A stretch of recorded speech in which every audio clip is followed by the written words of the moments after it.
der Präsident der Russischen Föderation, Wladimir Putin, eine wirklich eindrückliche 50 Minuten, dann über 3,5 Stunden. Da muss man das auf einem ganz anderen Niveau tun, als so wie das unsere Medien und viele Politiker hier zu tun pflegen. Das sind einfach andere Kaliber und das ist verständlich, denn wenn Sie einen Bundesrat oder einen Bundeskanzler interviewen, dann müssen Sie vorher die Fragen oder zumindest die Themen einreichen. Das war überhaupt nicht der Fall. Also man konnte frei da sprechen.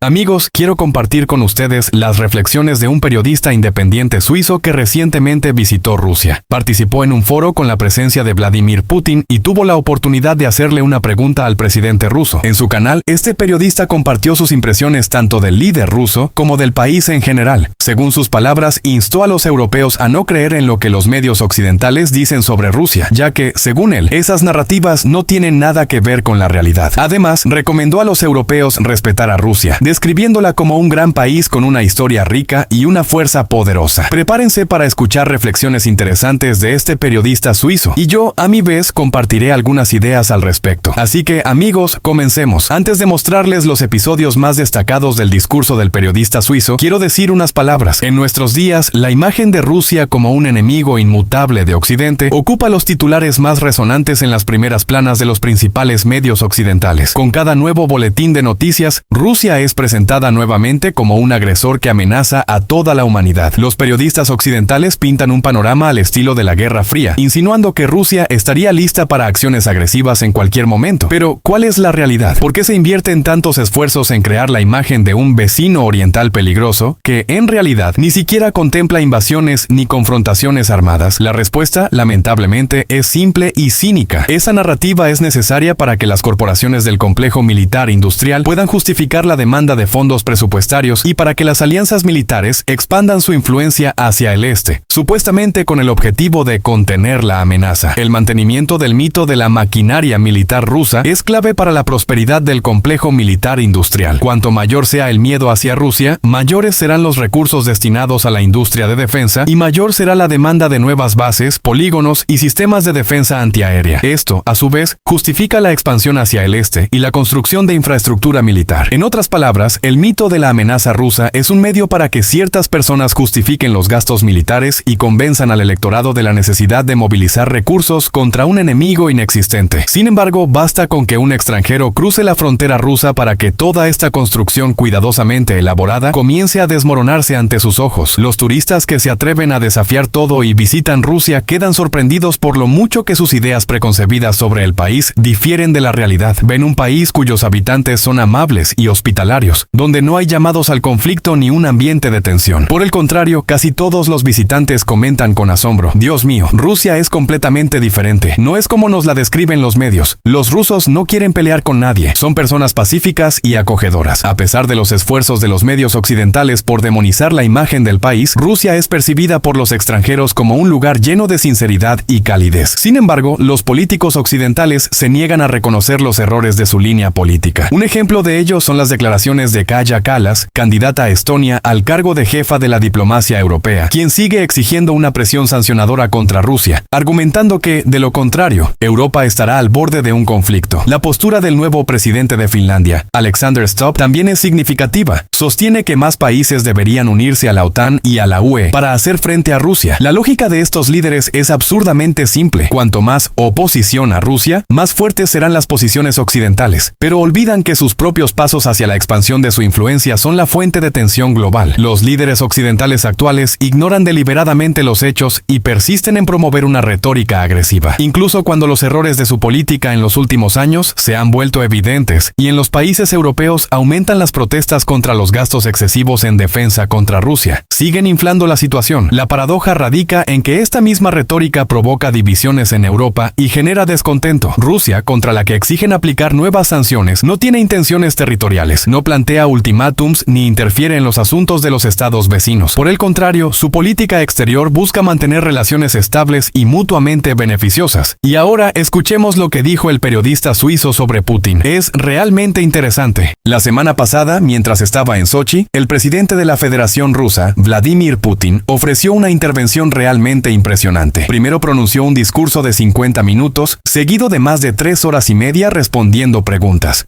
Der Präsident der Russischen Föderation, Wladimir Putin eine wirklich eindrückliche Mitte 50 Minuten, dann über 3,5 Stunden. Ninguna de las preguntas había sido pactada de antemano. No era necesario presentar las cuestiones o temas con anticipación. Si uno quisiera entrevistar a un consejero federal o a un canciller, generalmente tendría que enviar previamente las preguntas o al menos los temas a tratar. Aquí no fue el caso. Los asistentes podían hablar libremente y Putin ofrecía respuestas muy detalladas, personales y tranquilas. Wenn Sie einen Bundesrat oder einen Bundeskanzler interviewen, dann müssen Sie vorher die Fragen oder zumindest die Themen einreichen. Das war überhaupt nicht der Fall. Also man konnte frei da sprechen. En mi opinión fue una demostración impresionante de confianza, pero sin arrogancia, una verdadera liga de campeones. Si alguien quiere criticar a Putin, debe hacerlo desde un nivel completamente diferente, no como lo hacen nuestros medios y muchos políticos. Es un calibre totalmente distinto. Da muss man das auf einem ganz anderen Niveau tun, als so wie das unsere Medien und viele Politiker hier zu tun pflegen. Das sind einfach andere Kaliber und das ist verständlich, denn lo cual es comprensible considerando que los rusos tienen una experiencia de vida diferente. Crecieron en medio del colapso de un imperio, en su propio jungla. Este trasfondo los distingue claramente y deberíamos respetarlo. Nosotros, acostumbrados a la prosperidad heredada de nuestros antecesores, deberíamos acercarnos a ellos con mayor humildad. Durante su intervención, el presidente Putin mencionó al canciller K y habló con nostalgia sobre los políticos occidentales del pasado, especialmente sobre Gerhard Schröder, a quien describió como un hombre de gran integridad, valiente y un político visionario. Putin destacó las reformas de Schröder que salvaron la economía alemana y su valentía al defender la autonomía estratégica de Europa frente a Estados Unidos durante la guerra en Irak. Este carácter le ganó el respeto de Putin, quien señaló que, aunque en Alemania Schröder ya no es tan valorado, para él sigue ocupando un lugar destacado. Putin mencionó su amistad con Schröder, de la cual se siente orgulloso. Asimismo, recordó con respeto a figuras como Jacques Chirac y los presidentes Bush, especialmente a George W. Bush, quien en su momento fue retratado por nuestros medios como intelectualmente insuficiente. Putin refutó categóricamente estas afirmaciones, expresando el respeto que sentía por él desde los acontecimientos de los años 90. Putin también narró un momento importante cuando actuó como intérprete entre el alcalde de San Petersburgo y el gran canciller de la unidad alemana, Helmut Kohl, quien le dijo que la cooperación entre Rusia y Alemania era vital para el futuro de Alemania. Este comentario se convirtió en una especie de brújula para Putin, mantener buenas relaciones con Alemania y Occidente. Sin embargo, cuando Occidente y Alemania, por razones que no discutiremos aquí, se muestran sordos a las advertencias de Rusia sobre su seguridad y se niegan a respetarla, especialmente después de la traumática derrota de la URSS en la Guerra Fría, cometen el mayor error posible. Deberían haber mostrado magnanimidad, como lo hicieron los aliados con Alemania después de la Segunda Guerra Mundial. Esto no ocurrió tras la Guerra Fría y como resultado, Rusia se encuentra en una posición donde percibe que sus intereses vitales están amenazados y lo toma con extrema seriedad. Me resultó interesante escuchar las reflexiones de Putin sobre los grandes políticos occidentales. Und umso interessanter war es für mich,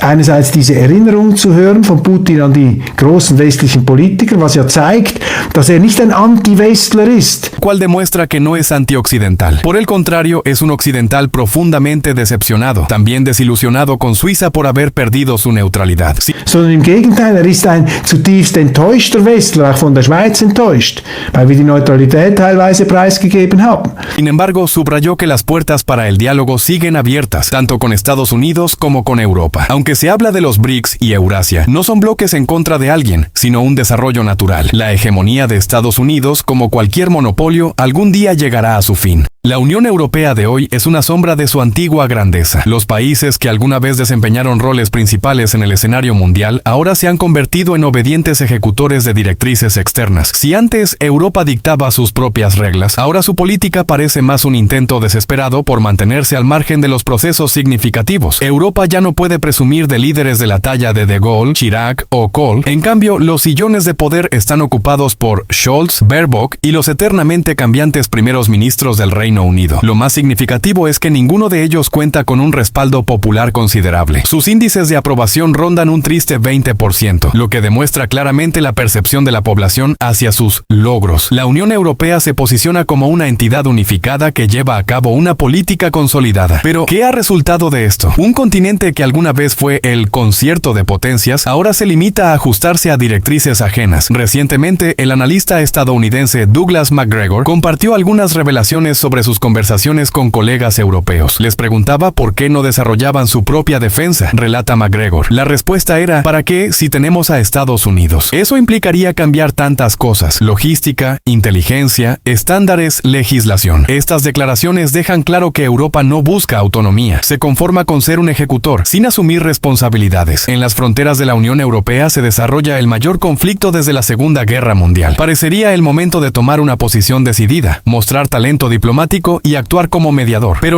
Europa no solo evita dar pasos reales hacia un proceso de paz, sino que, al contrario, lo obstaculiza activamente. Un ejemplo es el intento de Viktor Orbán de organizar una misión de paz. Por ello, fue duramente criticado y acusado de socavar el curso común. Cualquier intento de autonomía parece percibirse de inmediato como una amenaza al statu quo. La confrontación con Rusia, en la que la Unión Europea se involucró por insistencia de Estados Unidos, le ha golpeado más fuerte de lo que se podía imaginar. Europa perdió acceso a recursos energéticos baratos, lo que resultó catastrófico para su sector industrial. Ya se evidencian signos de desindustrialización. Fábricas cierran y grandes empresas trasladan su producción a países donde los recursos energéticos son más accesibles. Los recientes foros económicos europeos giran en torno a una sola pregunta: ¿cómo recuperar la competitividad frente al creciente poder de China y Rusia? Paralelamente al declive económico, Europa comienza a perder su identidad cultural. El enorme flujo de migrantes está transformando el aspecto de ciudades y países enteros, generando preocupación entre la población autóctona. En las grandes ciudades europeas surgen barrios enteros donde la cultura, las costumbres y las tradiciones son distintas de las europeas. Pocos políticos se atreven a hablar de ello abiertamente, pero para muchos es evidente: esta política migratoria no es casual. Su verdadero objetivo es debilitar a los estados europeos, destruir la unidad cultural y evitar un posible acercamiento entre Europa y Rusia, que podría convertirse en una alianza geopolítica significativa. La Unión Europea de hoy, concebida originalmente como un proyecto de paz y prosperidad, se ha transformado en un campo de experimentación. La flexibilidad y la determinación han sido reemplazadas por la burocracia y la sumisión a influencias externas. Europa ya no posee la autoridad y el peso que alguna vez la hicieron destacarse, y si todo sigue así, a Europa no le quedará más que observar cómo Estados Unidos, China y Rusia continúan definiendo el destino del mundo, dejando a la Unión Europea en los márgenes de la arena geopolítica.